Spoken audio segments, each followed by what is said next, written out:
முதல் அதிகாரத்தை தோற்றுவாய் செய்வார். அதிகாரத்தை தோற்றுவாய் செய்வார். அது எப்படின்னு பார்த்தீங்கன்னா நமக்கு திருக்குறள்ல பார்த்தீங்கன்னா 7வது அதிகாரம் என்னது? புதல்வரை பெறுதல். 7 புதல்வரை பெறுதல். 6 என்பது என்னது?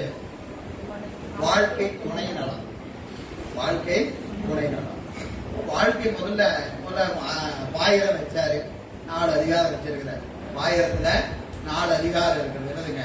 கடவுள் வாழ்த்து, வான் சிறப்பு, அதுக்கப்புறம் நீத்தார் பெருமை, அரண் வலியுறுத்தல் 4 வரிசையா வச்சார்.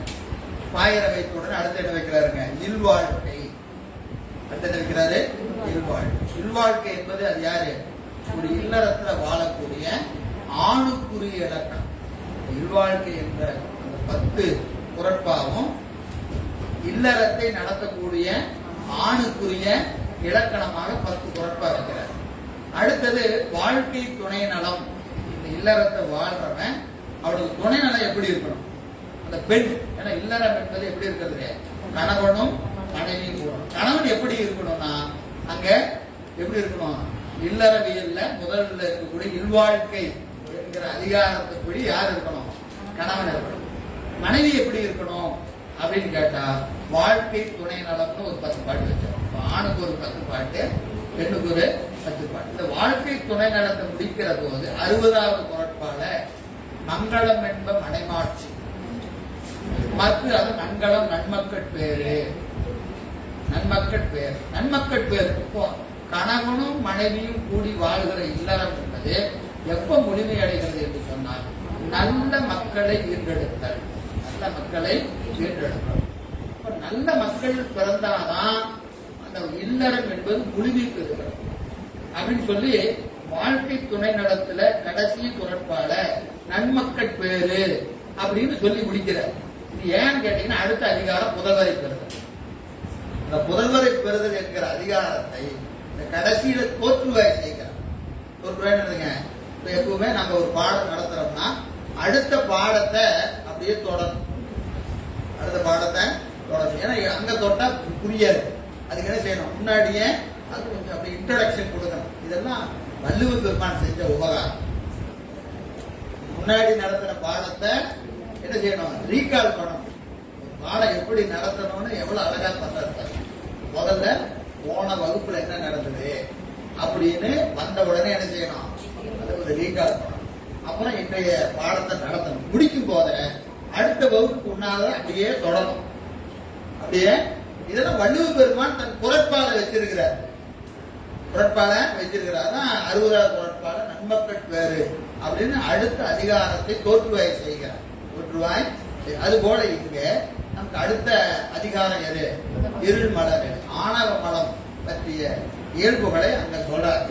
அதற்கு இங்க 20வது குறட்பால தோற்றுவாய் செய்யலாம். ஆணவத்தை இங்க தோற்றுவாய் செய்ய அன்றளவும் ஆற்றும் உயிர் அந்தோ அருள் தெரிவது என்றளவும் நில்லாது இன்றளவும் நில்லாது இடம். அன்றளவும் ஆற்றும் உயிர் அந்தோ அருள் தெரிவது என்றளவும் நில்லாது இடம். உயிர் அன்றளவும் உயிர் என்றளவும் அனாதி கேவலத்திலேயே இது எப்படி இருந்ததுங்க? அளவு ஒன்று இல்லாத இடம். சொல்லவே முடியாது.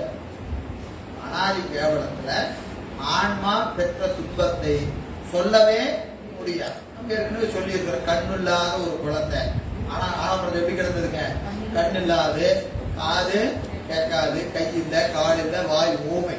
இப்படி ஒரு உயிர் இருட்டுல கிடந்தா, ஒரு குழந்தை கிடந்தா எவ்வளவு துன்பப்படுமோ அவ்வளவு துன்பத்தை அனாதி கேவலத்துல ஆன்மா அனுபவித்துக் கொண்டிருந்தது என்பதை நமக்கு ஊமையில காட்டுறாங்க. அப்போ ஆணவ மலத்துல எப்படி அன்றளவு அனாதி கேவலத்துல அளவொன்றில்லாத இடம், சொல்ல முடியாத துன்பத்துல ஆன்மா இருந்தது. எனவே அப்படிப்பட்ட ஒன்றும் ஆற்றும் உயிர் அங்க ஒன்றி நின்றது எதுல? ஆணவத்தோட பிரிப்பின்றி துன்பமே வடிவா கடந்தது. துன்பமே வடிவாக கடந்த அந்த ஆற்றும் உயிர் அருள் தெரிவது என்று அப்படி கிடக்கிற உயிர் என்னைக்குங்க இன்பமாகிய சிவத்தோடு கூட போகிறது? அன்னைக்கு எப்படி இருந்தது? துன்பமா கிடந்தது, துன்பமா கிடந்தது. அந்த உயிரை பாருங்க, நீ எப்பதான் கரையேற போறையோ, எப்பதான் கரையேற போறேன், உனக்கு என்னைக்கு அருள் வர்றது, அது என்னைக்கு வருவது? ஏன்னா நேற்று துன்பத்துல கிடந்த, இன்னைக்கு எப்படி இருக்கிற? இப்ப இன்னைக்கு எப்படி இருக்கிற? மயக்கத்துல இருக்கிற.